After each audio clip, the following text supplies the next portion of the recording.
Bismillahirrahmanirrahim. Assalamualaikum warahmatullahi wabarakatuh.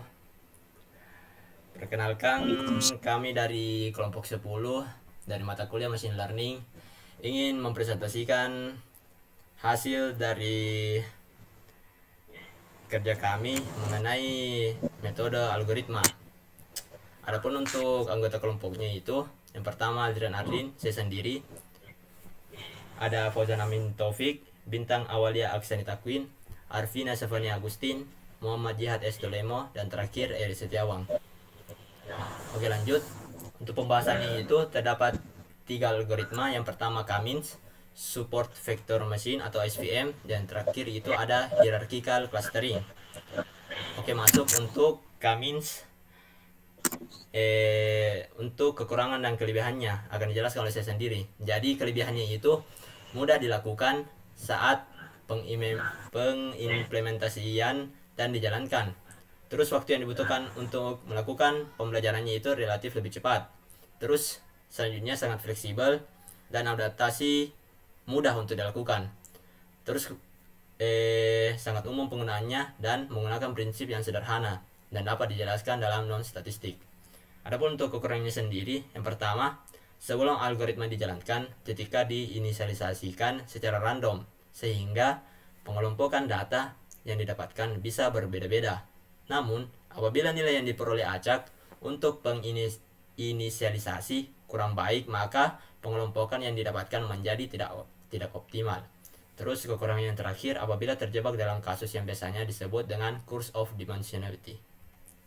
Terus untuk metode dan algoritmanya sendiri, pada pemrosesan data algoritma Kamins clustering akan diawali dengan pengelompokan centroid pertama yang dipilih secara acak sebagai titik awal untuk setiap cluster. Kemudian menghitung secara berulang agar posisi centroid optimal. Oke, lanjut. Untuk solusi yang diberikan akan dilanjut oleh teman saya. Terima kasih atas kesempatan yang diberikan. Selanjutnya yaitu solusi yang diberikan. Clustering algoritma memiliki tujuan untuk meminimalisasikan fungsi objektif yang telah diset dalam proses clustering.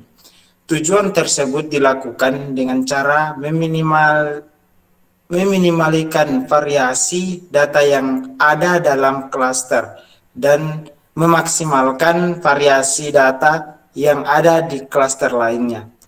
Clustering banyak digunakan dalam berbagai aplikasi, seperti misalnya pada business intelligence, pengenalan pola citra, web search, bidang ilmu biologi, dan untuk keamanan atau security. Di dalam business intelligence, clustering bisa mengatur banyak customer ke dalam banyaknya kelompok. Pada kesimpulan, Kamins adalah suatu metode penganalisaan data atau metode data mining yang melakukan proses pemodelan tanpa supervisi dan merupakan salah satu metode yang melakukan pengelompokan data dengan sistem partisi. Metode Kamins berusaha mengelompokkan data yang ada ke dalam beberapa kelompok, di mana data dalam satu kelompok mempunyai karakteristik yang sama satu sama lainnya dan mempunyai karakteristik yang berbeda dengan data yang ada di dalam kelompok yang lain. Selanjutnya akan dilanjutkan oleh teman saya.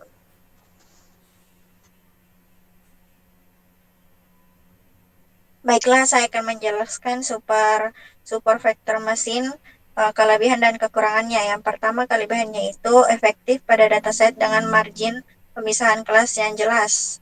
Yang kedua, efektif dalam kasus di mana jumlah fitur lebih besar dari jumlah titik data. Yang ketiga, fungsi kernel yang berbeda dapat ditentukan untuk fungsi keputusan.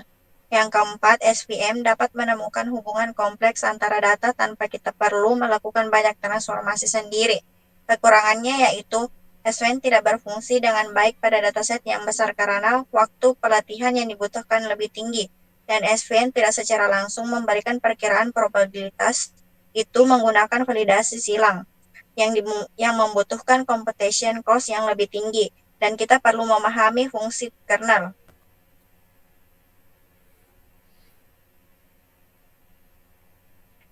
yang solusi yang diberikan yaitu adalah algoritma ini mengkelaskan data baru, mengelompokkan data-data dengan memisahkannya berdasarkan hyperlink dalam ruangan n dimensi n jumlah fitur yang jelas secara mengklasifikasikan titik data. Algoritma SVM dapat digunakan untuk kasus klasifikasi super vector classification maupun regresi super vector regression, maupun demikian SVM lebih sering digunakan dalam proses klasifikasi.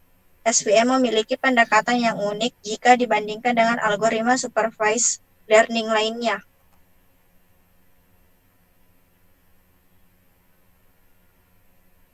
Selanjutnya akan dilanjutkan oleh teman saya. Baiknya, selanjutnya adalah metode atau algoritma yang digunakan dalam super vektor mesin, di mana kita bisa melihat di gambar pada bawah ini ada X1-nya merupakan garis vertikalnya, sedangkan X2-nya merupakan garis horizontalnya. Di sini ada garis yang hitam ketiga ini merupakan banyak kemungkinan hyperlink-nya. Ada 4 jenis hyperlink biru di sini, dan yang bagian sisi dalamnya penyambung antara garis vertikal dan horizontalnya itu ada 4 hyperlink merahnya. Nah, di dalam gambar ini terdapat 2 langkahnya, yaitu langkah 1, yaitu tentukan batas kelas hyperlink yang mungkin dari dataset. Kemudian langkah 2-nya itu pilih hyperlink berdasarkan margin maksimumnya. Selanjutnya itu kesimpulan dari super vektor mesin atau SVM adalah super vektor mesin atau SVM adalah salah satu algoritma mesin learning dengan pendekatan supervised learning yang bekerja dengan mencari hyperlink atau fungsi pemisah terbaik untuk memisahkan kelas. Baiklah, selanjutnya akan dilanjutkan oleh teman saya.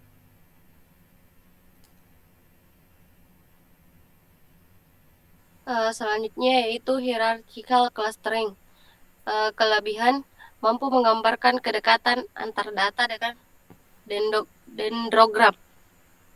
Yang kedua, cukup mudah untuk pembuatannya. Yang ketiga, dapat menentukan banyak klaster yang terbentuk setelah dendrogram terbentuk.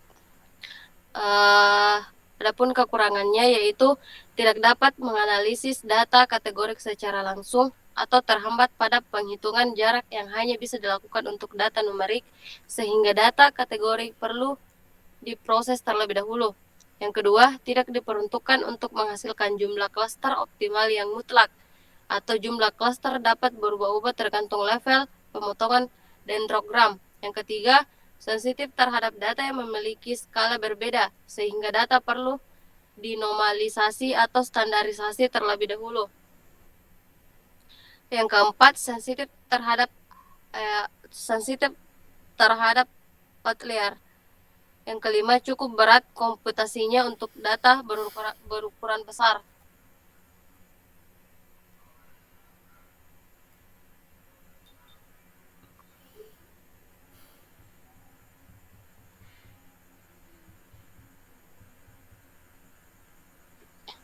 Selanjutnya yaitu solusi yang diberikan. Adapun solusi yaitu seperti pada gambar.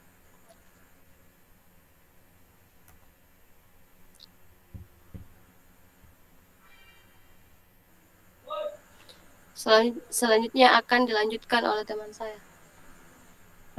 Baik, terima kasih atas kesempatan yang telah diberikan. Jadi saya akan melanjutkan hierarchical clustering, yaitu metode dan algoritma. Adapun metodenya yaitu divisi 5, metode pembagian. Strategi pengelompokan hierarki yang dimulai dari semua objek dikelompokkan menjadi klaster tunggal, kemudian dipisah sampai setiap objek berada dalam klaster yang terpisah. Metode penggabungan.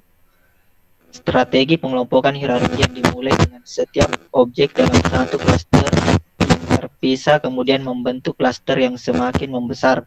Jadi banyaknya klaster awal adalah sama dengan banyaknya objek. Adapun kesimpulannya yaitu hierarchical clustering adalah metode pengelompokan data yang dimulai dengan setiap satu pengamatan sebagai klasternya sendiri. kemudian terus mengelompokkan pengamatan ke dalam kelompok yang semakin membesar. Oke, terima kasih. Mungkin sekian dari saya. Moderator. Baik, mungkin hanya ini yang sempat kami berikan. Kurang lebihnya mohon dimaafkan. Wabillahi taufiq wal hidayah. Wassalamualaikum warahmatullahi wabarakatuh.